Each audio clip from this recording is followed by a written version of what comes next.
3 secondes.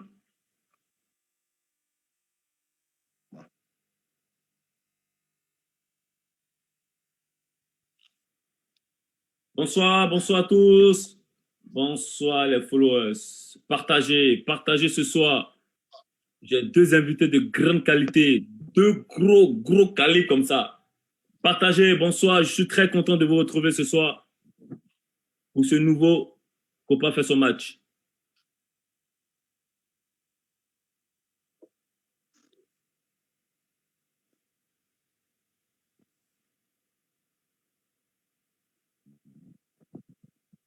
Vous avez été nombreux à réclamer ce Copa fait son match avec la team DD. Oui, la team DD est là. Le président Eugène Diomandé est présent. Son maillot, sa chemise est déjà mouillée. Le grand Adam Khalil, il est présent aussi avec sa veste. Oui, on va le mouiller ce soir. Il est sur mon terrain. Ils sont sur mon terrain ce soir.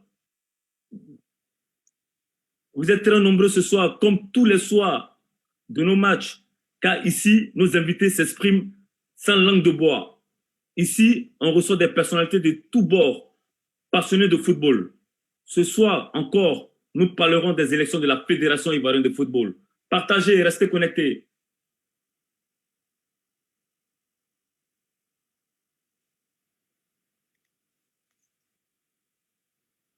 Que des rebondissements, la FIFA s'en mêle. Drogba aura permis de dévoiler beaucoup d'incohérences. Comment ont vécu la team DD à ce propos? Ce soir, pour en parler, je suis avec mon aîné, le président Eugène Diomandé. Oui, le grand, l'unique coordinateur de la campagne de Didier et président du COSFA de San Pedro depuis 2003. Et mon grand frère, oui, mon grand frère adoré, le grand journaliste international Adam Khalil, membre de la cellule de communication de Didier aussi. Ils sont tous présents là. Président, bonsoir à vous. Soyez les bienvenus dans le Copa fait son match. Bonsoir Copa et bonsoir donc à tous les fans de Didier et donc de Copa. Je suis heureux et honoré de me retrouver sur ta plateforme. Voilà. Le plaisir est partagé. C'est vrai que je suis, comme je l'ai dit, un peu intimidé d'être sur ta plateforme, mais j'essaie d'être serein comme Serena. Hein? Ok, il n'y a pas de problème. On est tous sereins comme Serena Williams. Tous les followers qui nous suivent, oui, il y a beaucoup de followers qui nous suivent parce qu'ils ont besoin de savoir beaucoup de choses. Ils ont besoin d'avoir cette lumière dans l'ombre qui est là, cette ombre-là qui met un peu d'obscurité. Ils ont besoin de ça. Oui, le grand frère Khalil, bonsoir à toi. Sois le bienvenu sur mon plateau. Merci à toi, Copa. Toujours un plaisir de pouvoir te retrouver hein, et c'est très, très important, surtout dans ces moments, on va dire, où il faut éclairer les lanternes pour tous les sportifs ivoiriens, pour ceux qui sont amoureux du football ivoirien et ce qui est un fait d'actualité aujourd'hui parce que sa gestion est mise à mal par un certain nombre de problèmes. Et pour revenir, pour dire que c'est tout à fait un grand plaisir que de pouvoir parler et s'imprégner de ces réalités-là, comme tu l'es, un combattant, un endurant, un peu de toi, il y en a un peu de Yaya Touré, de Didier Drogba, qui est le candidat qui, on l'espère, toute la Côte d'Ivoire sportive va porter à la tête de la Fédération ivoirienne de football. Merci, M. Adam Khalil, c'est un plaisir, le plaisir est partagé. Je pense que, je vous rassure, on est très suivis ce soir. Il y a du monde qui nous regarde et je suis très content de vous recevoir. Nous allons rentrer directement dans le but du sujet. D'abord, la parole à mon aîné, Eugène Diomandé. Président, tu as été candidat à l'élection de la Fédération ivoirienne face à Jacques Anouma. Cette année, tu aurais pu te présenter à l'élection, surtout que tu connais bien les rouages ivoiriens. Tu as pourtant décidé de soutenir ton jeune frère Didier Drogba. Déjà, je te remercie au nom de tous les Ivoiriens pour cette grandeur d'esprit. Et je voulais savoir pourquoi avoir choisi la Renaissance. Ok, donc merci bien, Copa. Effectivement, c'est vrai que j'étais candidat. Et c'est vrai que, étant de milieu, en tant que consultant sportif d'abord et ensuite dirigeant, depuis plus de 20 ans, je connais bien le milieu, mais j'ai décidé de me présenter d'un premier temps par défi. par défi, parce que j'avoue que je n'étais pas totalement prêt, mais je trouvais anormal de laisser aller seul au créneau des personnalités qui, à mon sens, incarnaient tous les vices et toutes les tares du football ivoirien. Voilà, donc je me suis dit, je ne peux pas laisser faire ça. Bon, j'ai entendu parler de la candidature de Didier, mais elle n'était pas encore définitive. Donc, quand je suis arrivé ici en Côte d'Ivoire, j'ai eu l'occasion de le rencontrer. Nous avons discuté et il m'a convaincu par sa fougue, sa volonté, mais surtout, très, très vite, je lui ai dit, écoute, petit frère, voilà, moi, je suis un peu vieux, je suis un peu fatigué, je n'ai plus la force. Je n'ai plus la force. On a besoin de oui, voilà, je lui ai dit, je connais un certain nombre de choses qui pourraient être utiles, mais toi, tu as la force de tes relations, tu as la force de tes connaissances pratiques du football, et puis tu as la force de ta volonté et tu as la force de tes moyens. Voilà, et donc je pense qu'ensemble, on peut secouer le cocotier et puis faire de telle sorte que le football change ici, que la gestion du football, la politique du football change ici. Et donc, il m'a accueilli à bras ouverts et nous avons commencé donc à collaborer tout de suite. Et puis, je pense que nous allons arriver au bout, à l'aboutissement de nos efforts. Donc, disons que j'ai rallié naturellement le plan de Didier, hein, parce que j'avoue que j'avais quelques contacts avec ses proches quand j'étais en Europe. Je ne l'avais pas vu lui-même et je suis venu, pour tout vous avouer, en réalité, dès le départ, dans l'intention de le soutenir réellement. Parce que avant que je fasse la déclaration, vous savez, les vieux renards qui étaient dans le football ivoirien avaient enfermé Didier dans une nasse, voilà, tendant à faire croire qu'il n'a aucun soutien de président de club. Voilà, donc, voilà, c'est là que j'ai pris mon élan, j'ai bien reculé, j'ai sauté, ça fait boum, et puis bon, Didier, bien sûr, qui était un leader charismatique, tout de suite, ça crée une synergie positive au niveau de l'environnement du football, et puis bon, on a commencé à travailler, ça a commencé à prendre. Et par la suite, je ne vais pas vous faire dégrainer le chapitre de tout ce qui s'est passé, mais je pense qu'avec l'appoint, la ferveur populaire de la population ivoirienne, avec l'appoint de ses amis que vous êtes, qui avez eu le courage, la fraternité de braver, je veux dire, tous les risques et toutes les menaces pour le soutenir, je pense que nous allons arriver à bon port et qu'avec Didier, nous allons avoir vraiment un vrai commandant au gouvernail du football ivoire. Comme on dit, Inch'Allah, on l'espère. Merci, Président. Adam Khalil, tu es journaliste et correspondant Canal Plus Sport et France Football.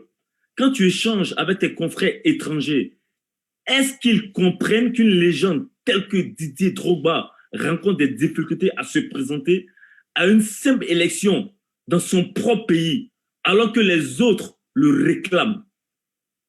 Pour répondre d'abord à la question, je voudrais peut-être évoquer une anecdote concernant le président Eugène Diomandé, que sa modestie en souffre, parce qu'à l'époque, lorsqu'il se présentait à la présidence de la Fédération ivoirienne de football pour son poste, vous l'avez dit, le lien entre lui et Didier Drogba, ça date de longtemps parce que c'est un lien beaucoup plus symbolique. Déjà à l'époque, c'était un footballeur qui était le scrutateur lors du vote pour M. Eugène Diomandé, feu Sékou Bamba de Karamoko. Ça signifie que déjà, il avait un lien avec les footballeurs, il était vraiment dans le milieu, comprendre les réalités du terrain. Et pour continuer, pour dire que le président Eugène, quand même, avec le CW Sport, qui reste la dernière équipe ivoirienne à avoir joué une finale de Coupe d'Afrique de club avec la Coupe de la Confédération en 2014. C'est tout un hommage et toute une expérience au service de l'équipe de Didier Drogba au sein du projet Renaissance. Et pour revenir à votre question concernant cette influence, concernant cette répercussion d'une candidature à controverse pour les adversaires, mais en même temps une candidature qui est bien menée et acceptée dans l'opinion internationale et notamment pour la presse internationale, étant donné que nous sommes au jour et à chaque instant avec eux à comprendre comment est-ce que cette candidature évolue. Il faut dire que Didier, aujourd'hui, c'est une chance pour le football ivoirien. Ça l'a toujours été, c'est une vraie chance au niveau de l'industrialisation de cette activité footballistique, au niveau marketing, au niveau commercial. Et donc, forcément, Et même au niveau de la communication, l'image de MAD, cette identité de la Côte d'Ivoire. Et donc, il y a une fierté. Au-delà de cette fierté, c'est comment repositionner toute cette industrialisation. Il faut déjà la créer à travers le projet Renaissance où il y a des pans très, très, très importants aujourd'hui. Donc, c'est tout à fait normal que le monde entier s'intéresse à cette élection, non pas parce que Didier a des adversaires, mais surtout parce que c'est Didier Drogba qui conduit un projet novateur pour la Côte d'Ivoire et à travers ce projet-là, il y a des footballeurs, il y a des dirigeants de clubs, il y a des hommes de la société civile, des industriels qui sont bien dans le projet Renaissance qui a une dimension, on va dire, mondiale. Ok, c'est comme tu as parlé de mondial, oui, aujourd'hui ça a pris une ampleur parce qu'il y a un certain Didier Drogba. Revenons là où tout a commencé, sur cette histoire de parrainage. Lorsque l'AMAFSI s'est réuni à Yamoussoukro et a attribué son parrainage au candidat Sori Diabaté, ils étaient au nombre de 25, dont certains n'ont pas été convoqués. Face à cette marmaille, la vraie assemblée avec la présence effective de tous les membres qui ont donné le parrainage à Didier Drogba avec une majorité écrasante des voix. Monsieur Eugène Diomandé, quand on entend dire que le parrainage à Didier n'est pas valide, doit-on en rire ou en pleurer? Oui, effectivement, Koupa, je voudrais d'abord, avant de répondre à ta question, remercier Khalil Adam qui, malgré son jeune âge, avait déjà une bibliothèque ambulante du football, parce qu'il s'est bien souvenu qu'effectivement, à l'époque, mon scrutateur était Sekou Bamba de Karaboko, paix à son âme, qui me rappelle de par sa personnalité à beaucoup d'aspects aussi Didier Drogba lui-même. C'est un garçon qui était courageux, voilà, entreprenant, bien sûr, qui n'avait pas sa langue dans la poche. Donc, maintenant, pour revenir donc, à votre question, mais votre question, là, ça démontre effectivement, Copa, que vous êtes un observateur averti du football. Parce que je me demande comment des gens qui sont prétendument d'éminents juristes, est-ce qu'ils ont lu les dossiers? La fédération, elle, déjà, elle, sa mauvaise foi, elle est avérée.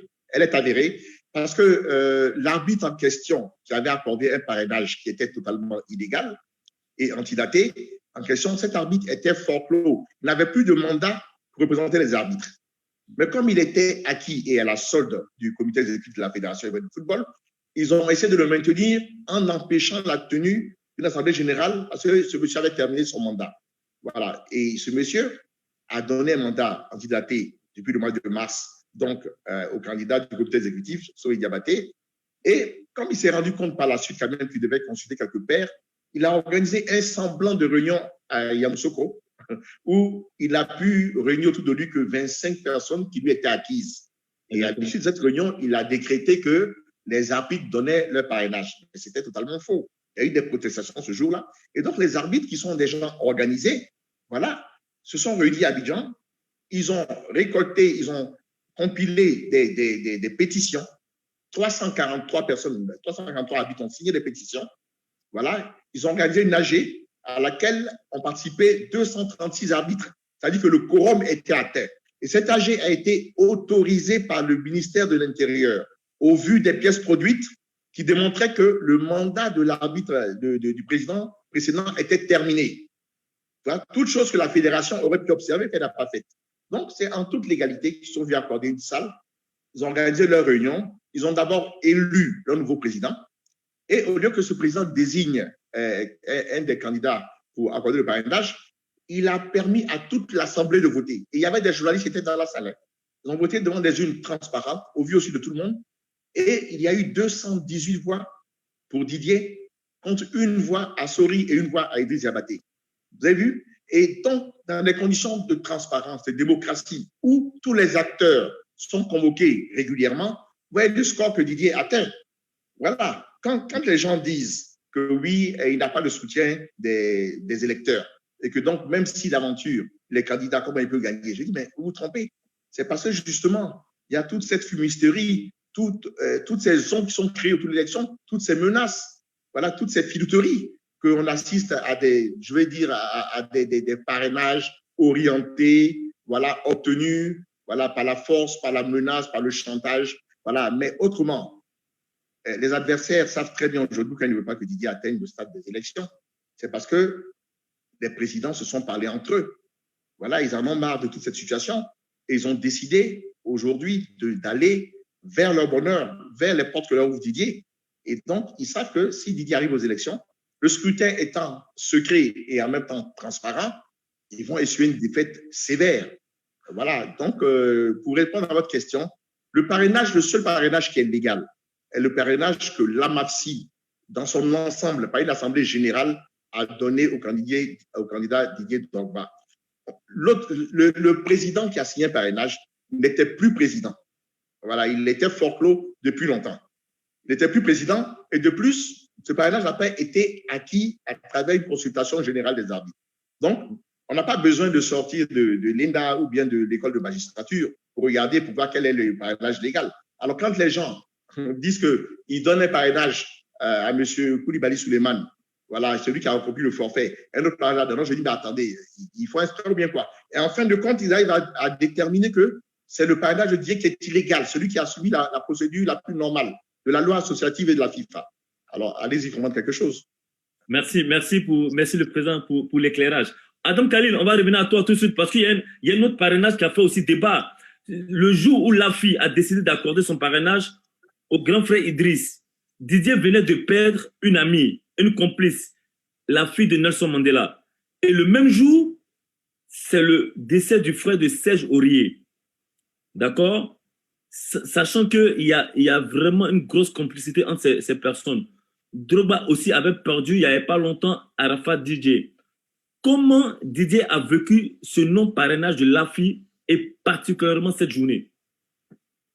Il faut dire que c'était vraiment un coup de poignard parce qu'on ne pouvait s'imaginer que des footballeurs, pour ce qui est des notions d'éthique et de morale, pouvaient outrepasser ces valeurs-là pour accorder un parrainage aussi simple que symbolique à un footballeur qui est candidat contre d'autres personnes. Et bien entendu, ces adversaires-là sont du milieu du football, mais il appartenait à l'association des footballeurs ivoiriens, des footballeurs ivoiriens, qui est subventionnée et sous la tutelle de la FIFPro et de FIFPro Afrique, de pouvoir encourager pour l'une des rares fois un footballeur de la trempe internationale qui se positionne pour cette élection-là. Et donc, on l'a vécu comme une vraie trahison et cela s'est traduit par des manifestations des footballeurs du championnat, des différentes divisions nationales. En Côte d'Ivoire, ici, on a pu voir des témoignages de certains footballeurs, que ce soit dans les villes de Mans, d'Abengourou, de Korogo, même de Bouaké, un peu partout en Côte d'Ivoire et bien plus ailleurs. Ça traversait quand même les frontières. On a pu voir des réactions. Par exemple, de Yaya Touré, avec qui tu étais sur la pelouse à la finale de la CAN 2015. Alors, c'était le capitaine victorieux de 2015 qui aujourd'hui se plaint et est frustré au même titre que l'ensemble des footballeurs ivoiriens, que de voir que l'AFI, qui a pour objectif de défendre les intérêts des footballeurs pratiquants, de lâcher quelqu'un qui est une icône du football ivoirien, qui est plus qu'une icône, mais qui est un représentant à tous les étages de la Côte d'Ivoire, à l'extérieur, ne pas bénéficier de ce parrainage. Et donc, c'était comme un coup de... j'ai encore l'émotion parce que c'est une vraie trahison. C'est une vraie trahison et je pense que tous les footballeurs ivoiriens doivent pouvoir faire cette remise en cause pour revenir à la maison et analyser cette situation pour reprendre en main l'association des footballeurs ivoiriens qui est l'AFI, qui a besoin d'être dirigée par des gens dignes de ce nom. Les choses sont claires. On va rester toujours avec vous, monsieur Adam Khalil. Tu as sorti un bouquin intitulé Combat d'éléphants, disponible sur Amazon. Tu peux nous en parler un peu? Oui, Combat d'éléphants, effectivement, c'est cette image que vous avez pu avoir pendant 10, 15 bonnes années en tant que des représentants de grandes valeurs pour la Côte d'Ivoire à l'extérieur. vous êtes sans ignorer que le football continue d'être ce lien de fraternité, de solidarité entre les Ivoiriens. Et donc, dans la trame de ce livre-là, il s'agit de présenter cette image des footballeurs que vous êtes, qui est de pouvoir préserver la paix en Côte d'Ivoire. On se rappelle que c'était encore Didier Drogba qui envoyait son trophée du Ballon d'Or à Abouaké, qui a franchi le Rubicon, alors que la rébellion existait, la guerre existait. Mais il a décidé de conduire tous les Ivoiriens à la paix. Et quelques années après, il y a eu Yaya Touré qui est venu avec son trophée de la Ligue des Champions, le remettre au président Laurent Gbagbo, un fils du Nord qui remettait un trophée à son président qui est originaire du Sud. Donc, c'est ce lien symbolique de fraternité entre les Ivoiriens qui est raconté dans Combat d'éléphants. Et ce combat, il continue, que ce soit sur les terrains comme dans la société civile ivoirienne. Donc, c'est avec vous, Kopa, Yaya, Touré Collé, tout le monde, que ce combat va continuer pour que les footballeurs soient pris dans leur plus grande valeur en Côte d'Ivoire et pourquoi pas gérer la fédération, par exemple, ivoirienne de football. Le message est très bien passé. Je répète encore, Combat d'éléphants disponible sur Amazon. Voilà. Cette semaine a été riche en actualité et en rebondissements. Après que la FIFA ait demandé la poursuite du processus électoral, la commission, la CI, présidée par son Excellence, M. René Dibi, s'est réunie. Il a été dit qu'il a démissionné, alors qu'aucun courrier de sa part a été envoyé. A été envoyé par M. Sam Etiassé, voilà, secrétaire général, étant absent pour raison de maladie, au grand étonnement de tous, quelques heures à peine, la FIFA sort un communiqué signé par M. Sam Etiassé et sur lequel il est dit que la candidature de Didier est rejetée. Président Diomandé, est-ce que vous pouvez dire aux Ivoiriens ce qui s'est passé et comment comprendre toutes ces contradictions? Ok, effectivement, le problème est très simple, hein. C'est-à-dire que Didier avait été retenu de manière tout à fait légale au plan juridique lorsqu'il y a eu un premier PV qui a été établi le 8 août, je crois, à l'issue des premières délibérations. Voilà. Voyant donc que son plan avait échoué avec celui du comité exécutif, voilà, Sam Etiassé a refusé de signer ce PV parce que ce PV devait être co-signé et par le président et par le secrétaire de séance qui a un simple rôle de transmission, n'a même pas le droit de vote. Donc, selon la procédure, il devait co-signer et ensuite signifier au candidat, voilà les résultats. Et à l'issue de ce premier PV, donc, après les études et analyses des dossiers, les dossiers des 3 candidats avaient été retenus. Voilà, avaient été retenus. Voilà. Et donc, Sam Etiassé a fait obstruction. Il n'a pas signé ce document. Il n'a pas non plus signifié au candidat et il s'est permis, en dehors du processus électoral, d'adresser un courrier à son soi-disant patron, qui n'est pas membre de la commission électorale, mais qui était le président de la fédération défunte du football, comité exécutif qui n'existait plus, voilà, pour lui demander effectivement la conduite à suivre. Voilà dans quoi on est. On est dans l'illégalité totale. Et quand ces messieurs-là viennent dire que eux, ils ne veulent pas tordre le cou au droit, ils racontent n'importe quoi. Alors donc, ils ont fait obstruction. Le président Dibi, qui est un légaliste, a attendu un délai avant d'interpeller de nouveau Sam Etiassé, le sommant de signifier aux candidats les résultats de leur délibération. Sinon, il aurait pu lui-même, il avait le PV, il aurait pu lui-même proclamer les résultats. Mais c'est un légaliste. Voilà, donc il a pris le temps. Cela n'a pas été fait. Voilà, et pendant ce laps de temps, qu'est-ce que l'ancien président de la fédération fait? Il prend un communiqué pour dire qu'il a institué un comité d'urgence qui va convoquer une réunion, qui convoque une assemblée générale extraordinaire, voilà, en vue de recomposer donc la commission électorale. Voilà, et donc il fait le communiqué au nom du comité d'urgence et il signe Augustin Sidi Diallo, président de la Fédération ivoirienne de football. Alors vous voyez déjà, il se contredit. Mais en réalité, ce comité d'urgence n'avait pas lieu d'être, hein, parce que c'est un comité d'urgence qu'on met en place dans le courant normal, voilà, de la fonction de la fédération. Mais dans un cas comme celui-là, où la commission électorale avait été mise en place, la commission électorale devient de fait la fédération de football. C'est elle qui gère les élections et qui gère les grandes décisions de football, c'est la commission. Ce ne peut plus être la fédération. Voilà. Donc, voilà, ils ont piétiné le droit.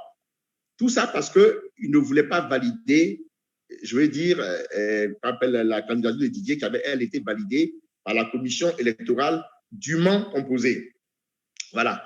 Et donc, il y a eu une autre réunion qui s'est passée. Et à cette réunion, le président Dibi a demandé donc que Sam Thiassé signe le PV et que les résultats soient signifiés aux candidats.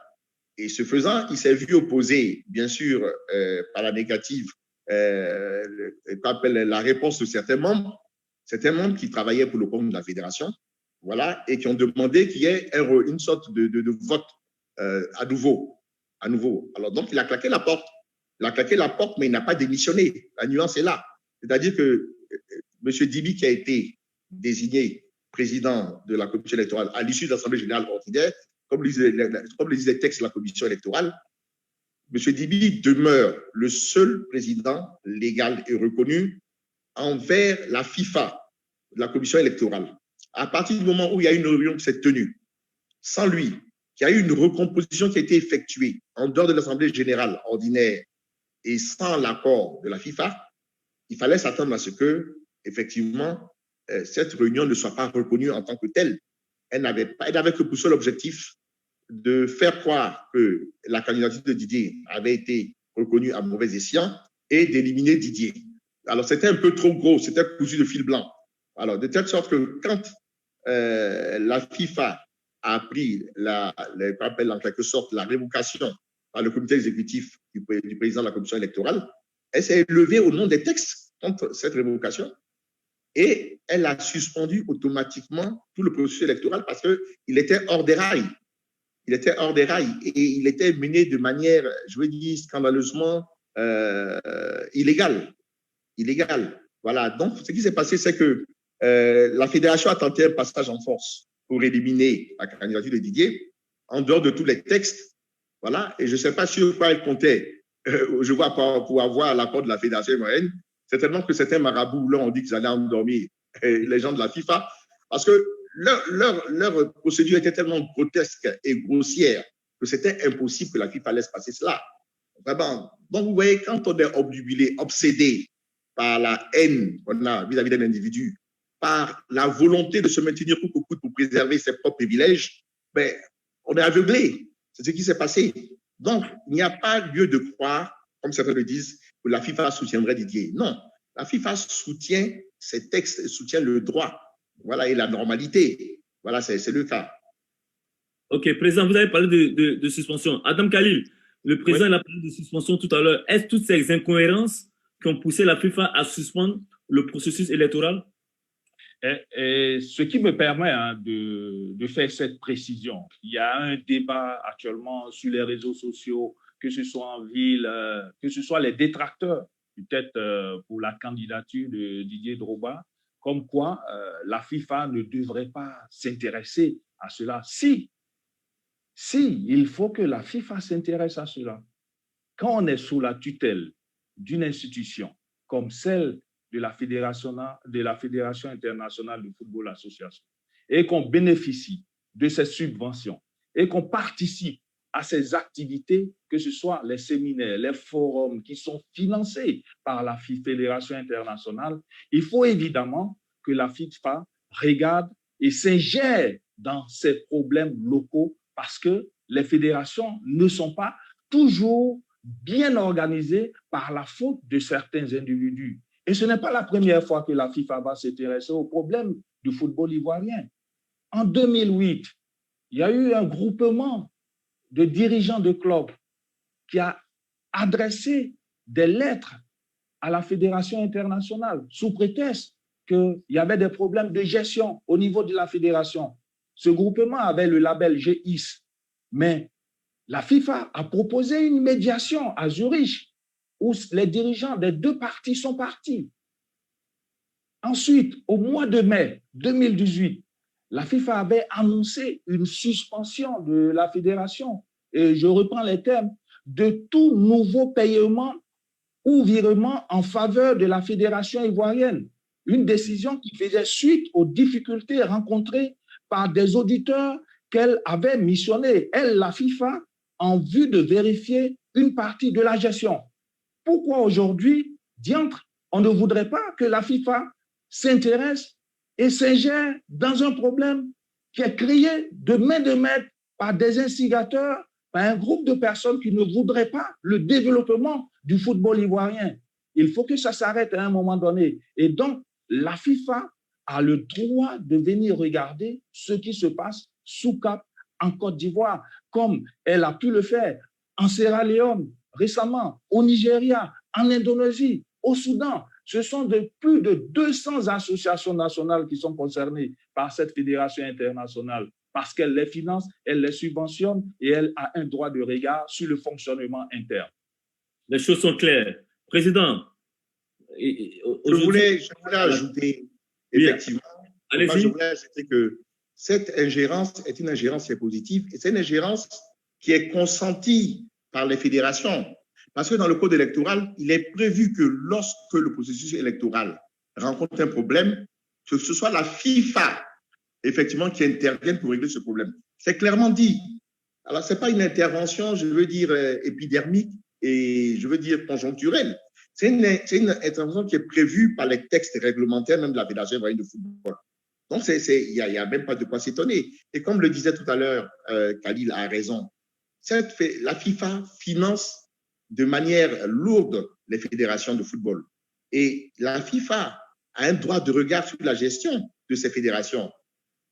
Je fais une révélation que le président Salif Bitogo a déjà faite sur une autre chaîne de télévision.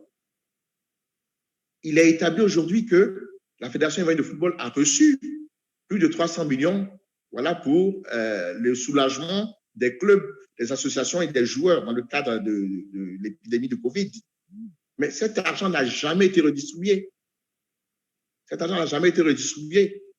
Alors, vous voyez, comment voulez-vous que la FIFA ne s'ingère pas dans ces conditions-là, aujourd'hui? Voilà, donc, il y a lieu que la FIFA s'ingère lorsqu'il y a un problème administratif, lorsque la procédure n'est pas suivie, mais lorsqu'il y a un cas de mauvaise gestion avérée, la FIFA doit s'ingérer, et c'est pour le plus grand bonheur, donc, aujourd'hui, du football ivoirien. J'entends certains présidents qui se sont illustrés tristement par ailleurs, que nous connaissons, aujourd'hui, essayer de donner de la voix pour faire croire que les clubs ivoiriens seraient contre l'intervention de la FIFA. Mais cela ne veut rien dire. Ce sont encore des tentatives maladroites orchestrée par la Fédération ivoirienne de football, voilà, juste pour faire croire qu'elle est soutenue par les clubs. Mais je pense que ça n'ira pas très, très loin tout cela. Et Kopa, moi, je voudrais, avec peut-être votre permission, embrayer par rapport à ce que le président Eugène Diomandé vient de préciser, qu'il ne sert à rien de pouvoir s'engager dans une certaine forme de pétition.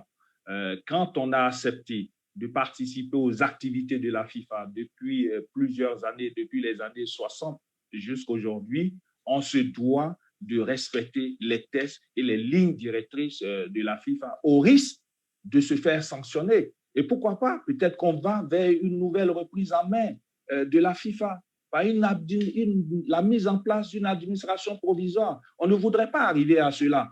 Et pour ne pas arriver à ça, il faut respecter les tests de la fédération. Il ne faut pas chercher à exclure un candidat parce qu'on ne voudrait pas le voir à la tête de la fédération. C'est juste ce que je voudrais ajouter.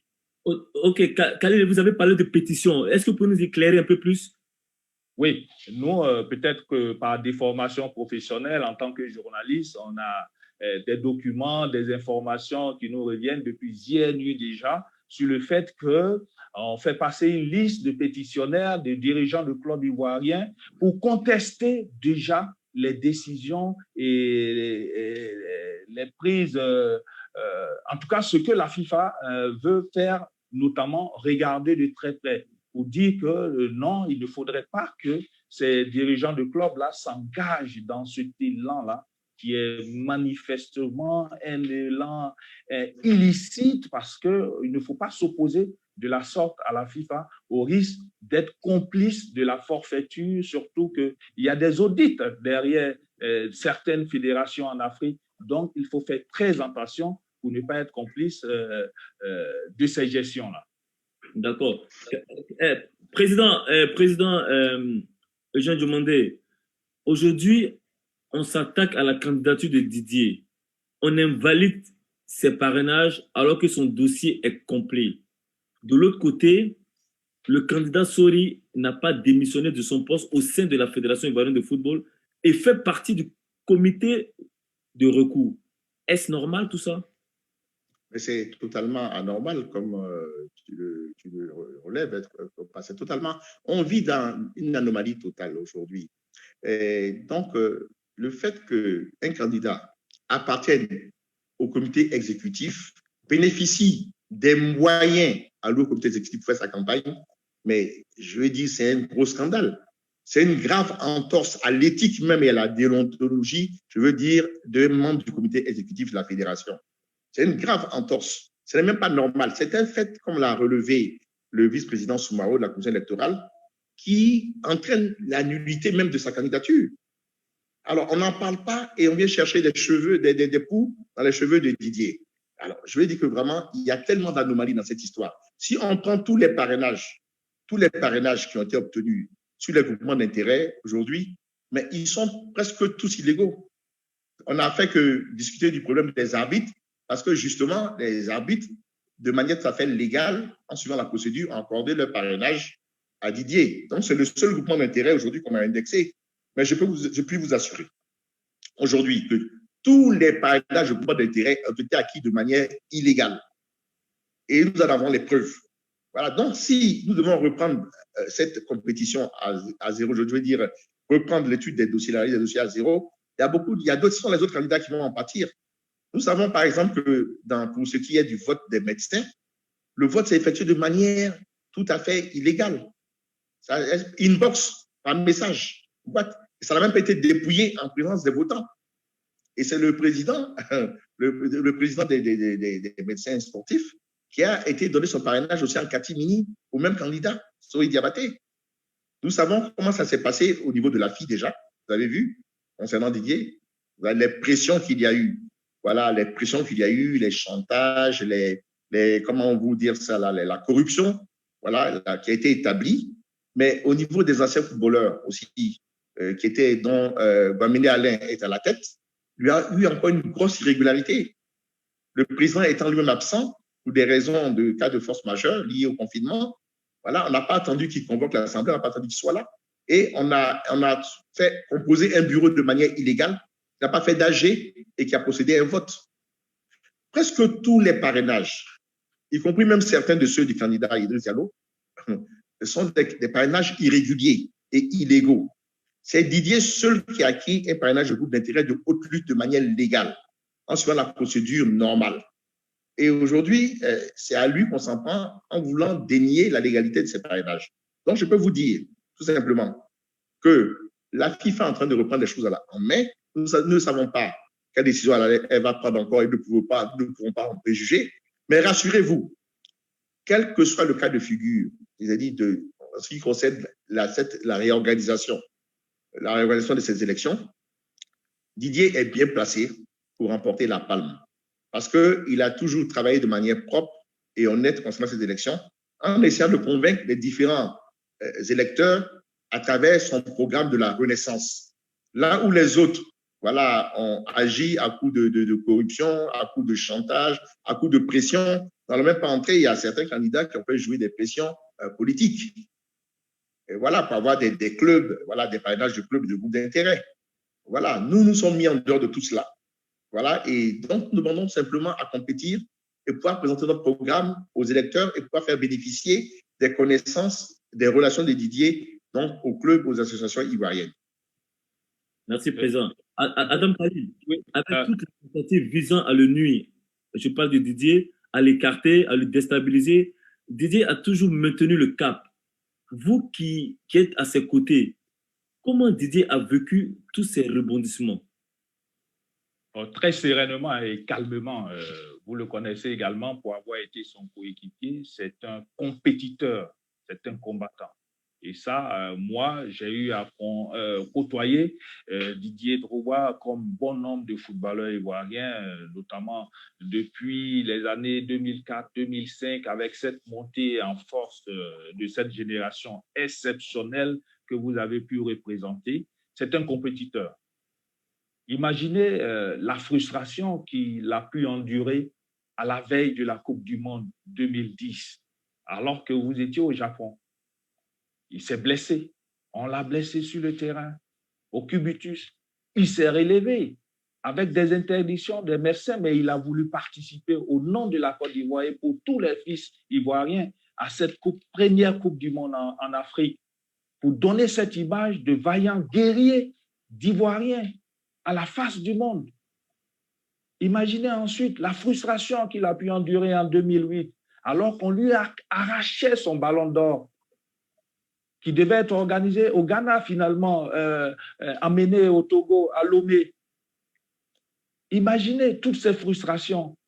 On va dire, il y a eu des pénaltys ratés, ainsi de suite. Mais il est revenu dans le jeu avec une forte mentalité. Et je peux vous rassurer que ce Didier Drogba, footballeur que vous avez connu, a grandi, a mûri et est devenu un vrai responsable à plus de 40 ans et qui veut prendre le destin du football ivoirien en main parce qu'il en a les qualités, il a le potentiel. Certains se sont permis de dire qu'il n'a pas l'expérience. Ils ont du mal faire la différence entre quelqu'un qui a de l'expérience et quelqu'un qui a du potentiel. Amadou Ampateba disait que le savoir est une chose, l'écriture en est une autre. L'écriture est certes la transcription graphique du savoir, mais elle n'est pas le savoir. Et nous pensons qu'aujourd'hui, que ce soit toi-même, Kopa, Yaya Touré, qui conduit la campagne de Didier Drogba lui-même, Faye Emers, Sam Abou Dominique, cette génération qui a remporté la CAN 92, on l'oublie souvent, mais elle est à côté de Didier Drogba également. Didier Otokoré, Marc Zoro, ce sont des combattants qui veulent imposer leur marque, qui prennent leurs responsabilités, qui veulent faire vivre à tous les Ivoiriens comment est-ce qu'ils ont appris le football professionnel et moderne. Pourquoi pas leur tendre la perche, leur donner cette chance-là? Pourquoi pas venir avec eux, s'associer pour pouvoir vivre et refaire revivre le football ivoirien? Okay. Et donc, Didier est un combattant et il ne s'arrêtera pas là. La FIF n'est pas une fin en soi. Il s'agit d'imposer le projet Renaissance pour le développement du football ivoirien. Et ça, c'est pour une longue et très longue durée. Merci beaucoup, Adam Khalil. Président, il y a beaucoup de followers qui nous suivent, plus de 2000 personnes qui nous suivent ce soir. Pour que tout le monde comprenne maintenant que la FIFA a stoppé le processus électoral et demande des documents à la FIFA. Que risque la FIFA actuelle et le football ivoirien? Bon, disons que la FIFA actuelle risque ce qu'elle mérite, c'est-à-dire une suspension pure et simple, voilà, de son mandat. Et je pense qu'on doit y arriver parce que cette fédération a commis de nombreuses bourdes. Tout à l'heure, Khalil nous a parlé déjà des problèmes qu'il y avait eu avec le groupement de clubs qui s'appelait le GX. Et tout ça, la FIFA avait fait preuve en ce temps-là de charité à son égard et n'a pas réagi de manière ferme. Mais je pense que cette fois-ci, la FIFA est très irritée. Elle est très irritée par le fait que le courrier qu'elle a adressé à la fédération était un courrier qui était très, très clair, voilà, plein de clarté, où elle donnait des recommandations fermes quant à la procédure à suivre pour arriver au bout du processus électoral. Et ces recommandations de la FIFA ont été foulées du pied, voilà, par la Fédération ivoirienne de football. Elle a essayé de ruser encore, parce qu'il était clair dans le texte que la FIFA demandait que les choses soient reprises là où elle s'était arrêtée. C'est-à-dire, après la validation des candidatures, il fallait obtenir la signature du secrétaire général et signifier aux candidats les résultats. La FIFA a fait interpréter par ses envoyés qui étaient dans la commission, dans cette pseudo-commission électorale, comme il fallait y avoir un nouveau vote. Voilà, il fallait y ait un nouveau vote. Vote, bien sûr, tout à fait orienté dans le sens de l'élimination de Didier. Et là, comme par enchantement, le secrétaire général qui souffrait de Covid s'est amené à 23 heures pour consigner le PV sanctionnant l'élimination de Didier. Alors, vous voyez, ce type de comédie, quant à l'ONEX routière, ne peut pas échapper à la FIFA. Voilà, c'est à cause de ça qu'elle a répondu par un courrier très ferme, suspendant le processus électoral, demandant la production de documents. Voilà, c'est une marque de manque de confiance à l'égard de cette fédération qui s'amuse, voilà, qui fait de la plaisanterie de mauvais goût à son égard. Voilà, et déjà dans le courrier de la FIFA, nous voyons clairement que la FIFA sera sanctionnée. Donc, que la FIFA soit sanctionnée avec tous ces individus qui ont fait tant de mal au football ivoirien depuis 2 ou 3 décennies, ce n'est pas grave. Mais vous posez la question qui nous intéresse tous, que risque le football ivoirien aujourd'hui? Ben, écoutez, le football ivoirien risque d'être mis sous administration provisoire. Sous administration provisoire, c'est-à-dire qu'on peut suspendre les élections pour un certain temps. La FIFA peut désigner un administrateur provisoire ou bien un comité provisoire qui aura son président. Voilà, et le président va être quelqu'un du monde sportif. Voilà, quelqu'un du monde sportif qui va être désigné donc par la FIFA et sera entouré d'acteurs du sport ivoirien. Voilà, donc ce ne sera pas une élection, ce sera un comité qui va sans doute diriger le football ivoirien, peut-être pour un minimum de 6 mois. De 6 mois, mais cette période peut aller jusqu'à 2 ans. Quand nous savons aujourd'hui que notre pays est engagé, a obtenu l'organisation de la CAN 2023 ou 2024, selon maintenant ce qui se passe avec la pandémie, c'est extrêmement grave. C'est extrêmement grave parce qu'il n'est même pas exclu que nous puissions perdre l'organisation de la CAN à cause des enfantillages, à cause du fait que certains individus mettent au devant de tous leurs intérêts personnels au-dessus de l'intérêt de l'État. Mais tout cela aussi, c'est peut-être la faute de l'État, parce que l'État fait preuve de laxisme. On laisse depuis longtemps faire ces individus, malgré les détournements que nous constatons, malgré les abus, les excès. Donc aujourd'hui, c'est toute la Côte d'Ivoire qui risque de payer les pots cassés. Donc aujourd'hui, nous avons vraiment de quoi être inquiets. La meilleure solution, pour finir avec votre question, la meilleure solution serait que la FIFA désigne des superviseurs, c'est-à-dire après avoir analysé les dossiers et regardé les dossiers, amène des superviseurs sur place pour vraiment, comme on dit, superviser, c'est un pléonasme, superviser les élections et procède à des élections avec une nouvelle procédure au niveau soit au niveau des parrainages, soit au niveau de l'élimination des parrainages, avec une nouvelle procédure et en désignant des candidats voilà, à aller à ces élections, en s'assurant de la clarté, de la transparence de ces élections. Cela peut se faire très, très vite, je pense. Et donc, dans ce cadre-là, si la FIFA décide d'amener des superviseurs pour les élections, elle va élaguer les textes, parce que les textes du code électoral même sont des textes qui sont très, très peu clairs, qui sont ambigus. Quand vous voyez l'article qui parle des parrainages, vous voyez que justement, il y a eu des problèmes, on parle de double parrainage, mais c'est de multi-parrainage.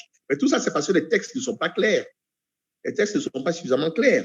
Donc, à la limite, je veux dire aujourd'hui, si nous voulons éviter le spectre du comité provisoire, d'une suspension générale du football de Côte d'Ivoire et d'une perte éventuellement de l'organisation de la Coupe d'Afrique, il faut souhaiter que la FIFA vienne superviser les élections avec de nouvelles règles qui nous permettent d'aller vite à la désignation d'un président élu, et c'est ce que nous souhaitons. Président, est-ce dit la date du 5 septembre est compromise? Moi, à mon avis, oui. Elle est même, à mon avis, irrémédiable. Parce que quand vous dites qu'elle est compromise, c'est vraiment un euphémisme. À mon avis, elle est irrémédiablement annulée. Il est impossible que les élections se tiennent le 7 septembre dans ces conditions-là. C'est impossible. Okay. Les choses Je pense qu'au plus tôt, ça se tiendra aux environs de fin septembre. D'accord. Merci pour l'éclairage. Adam Khalil, alors que Didier reste dans son silence, ne s'exprime pas dans les médias, on assiste également à une grande campagne de dénigrement contre sa personne par des journalistes. Toi qui es dans le milieu, est-ce à dire que ces journalistes jouent le jeu des ennemis du football? Il faut d'abord préciser la notion de journaliste qui est très, très, très, très importante du point de vue le respect de l'éthique et de la déontologie de notre profession. Je dis bien notre profession parce que le journaliste doit vivre de son art, de son activité et ne doit pas se lier de manière subjecte avec une certaine forme de corruption. Malheureusement, le constat qu'on fait depuis un bon moment, j'ai du mal à définir un certain nombre de personnes s'ils respectent les règles de la profession, parce que pour moi, ils ne sont plus journalistes depuis un bon moment. Peut-être qu'ils vont revenir en respectant les règles de déontologie, parce que ce sont purement des propagandistes et même des criminels de la plume qui décident de verser dans la gadoue sans preuve et avec une certaine forme de conviction qu'ils sont allés chercher ailleurs pour dire non, non, ce n'est pas cela le journaliste. Et les journalistes ivoiriens que nous avons connus, le président Eugène Diomandé est là, feu son père Joseph Diomandé, Lévi Nyamké, ce sont des exemples. Et plus proche de nous, on a les Ouattara-Ego, les François Kokou, et pourquoi pas citer Rachid Sankwasi, Ricardo Zama, mon ami et frère Choualio Diomandé, à travers lesquels nous avons des vérités par rapport à cette gestion du football ivoirien. Et donc, pour revenir à votre question, je pense que certaines personnes, certains mercenaires qui sont venus dans la profession vont en ressortir comme ils sont revenus et les vrais journalistes vont rester à analyser, à aider les candidats qui veulent développer le football ivoirien parce que la Côte d'Ivoire en a besoin et je pense et je le redis, Didier Drogba est aujourd'hui le candidat qui fait l'unanimité, surtout pour les dirigeants de club, pour les supporters, pour les journalistes sportifs, pour toute la Côte d'Ivoire entière, parce que nous avons besoin de cette industrialisation effective de notre football. Il y a eu des relents dans les années 90 avec l'arrivée de Roger Rodien. Il y a eu des mécènes, Maître Mondon Julien, paix à son âme, le grand président, le grand Manitou, Simplice Zinsou. Il y a eu des présidents de fédération, Jean Brizoabi, qui ont eu à tracer et mettre les bases de cette modernisation du football ivoirien. Il faut que ça continue. Il ne faut pas se voiler la face. Les clubs ivoiriens ne peuvent plus arriver aux finales de Coupe africaine de clubs et même les demi-finales, les quarts de finale. Voire, on ne participe même plus à ce niveau-là. L'équipe nationale, depuis 2015, il ne faut pas se voiler la face. Nous ne sommes pas allés à la dernière Coupe du Monde. C'est un échec patent. Il faut évidemment analyser tout cela. Et c'est le rôle des journalistes sportifs d'être crédibles, objectifs et parler de développement du football ivoirien. Voici pourquoi je les invite à revisiter le projet Renaissance du football ivoirien. Les choses sont claires. Didier Drogba, le choix du peuple. Le peuple triomphe toujours. Nous sommes au thème de l'émission. Pour cette dernière question, on va clôturer avec le président Eugène Diomandé. Président, pendant qu'en Côte d'Ivoire, les frères d'armes de Didier ont décidé de ne pas le soutenir à l'étranger, de plus en plus de personnalités du ballon rond apportent leur soutien à Didier, tel que Djibril Cissé, qui était même dans cette émission, Pascal Fendouno de la Guinée, Yaya Touré, et hier, il y a eu l'ex-capitaine des Black Stars du Ghana, Asamoah Gyan, qui vient s'ajouter à cette longue liste. Penses-tu que Didier peut être un exemple pour d'autres pays africains sur le fait que des footballeurs prennent les rênes de leur corporation? Ta question est opportune et elle est excellente pour clôturer cette émission. Effectivement, je pense que Didier est un éclaireur, c'est un avant-gardiste. Parce que je pense qu'aujourd'hui, il faut que le football revienne aux véritables acteurs du football.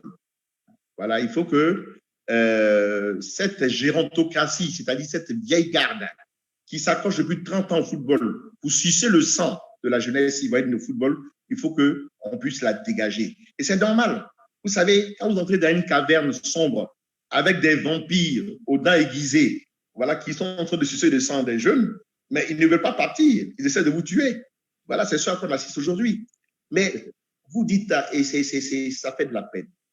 Il est anormal que Didier soit adulé, soit soutenu à l'extérieur par ses pairs, les footballeurs africains, en dehors je vais dire, de certains frères comme Yaya et toi ou d'autres, et que par contre, il soit combattu.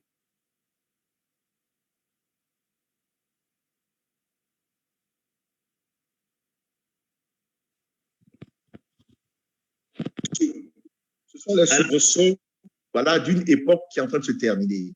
Ceux qui aujourd'hui s'attaquent à Didier, les anciens footballeurs, c'est peut-être des gens encore qui n'ont pas assez de maturité, qui veulent se mettre sous la coupe, à l'ombre de certaines personnalités qui, à mon avis, ne leur montrent pas leur vrai visage.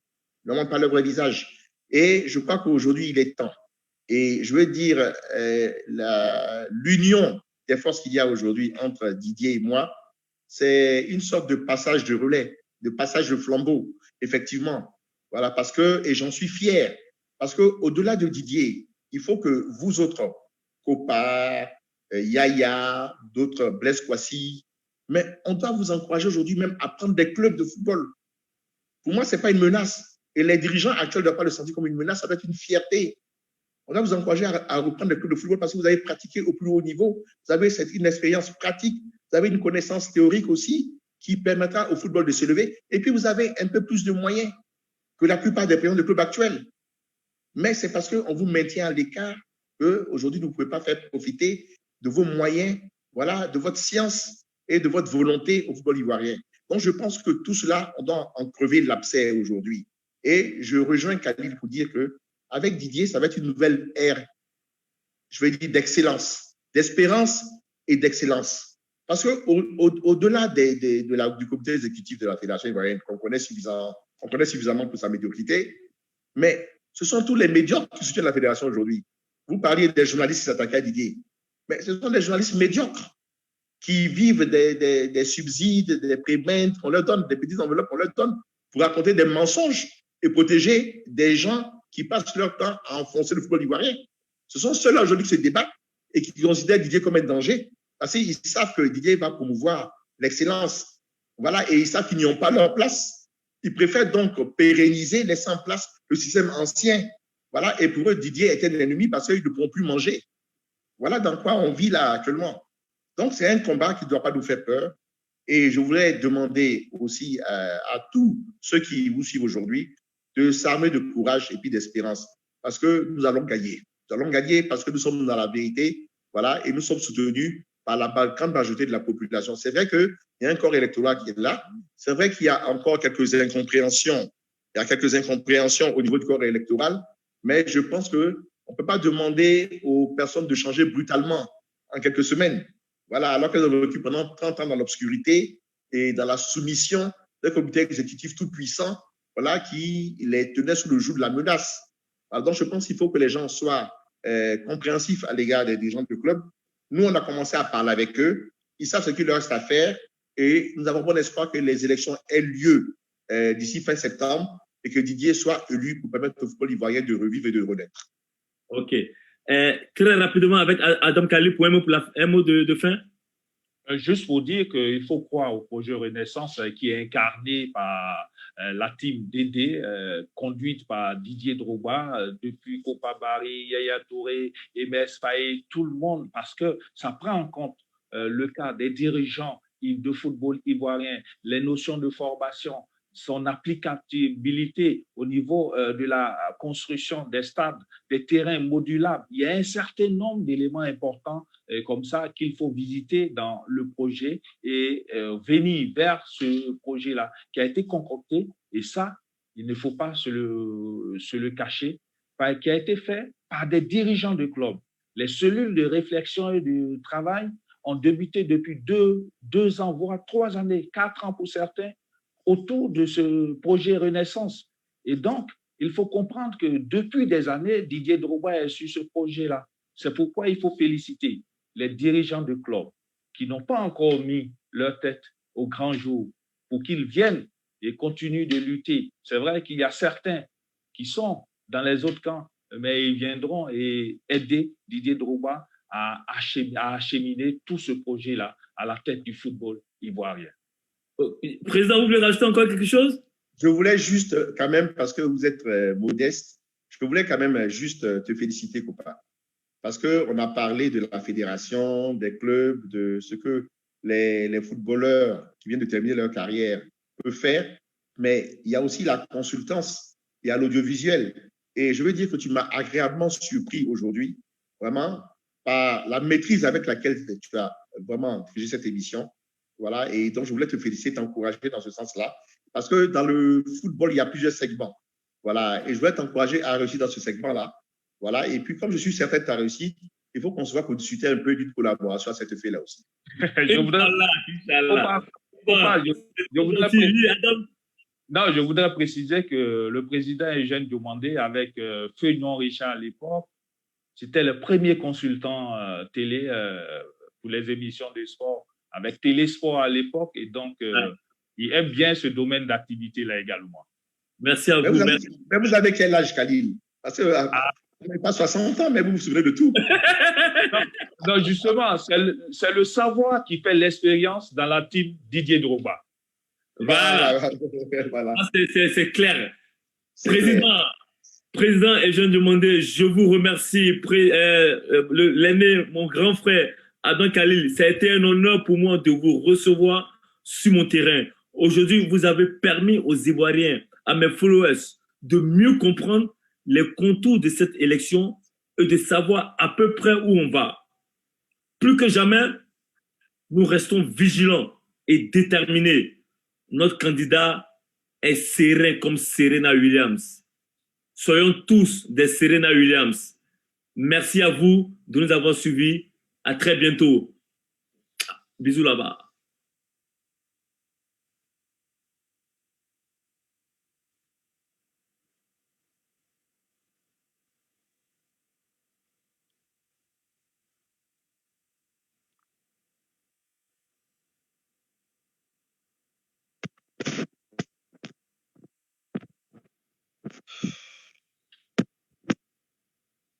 C'est bon.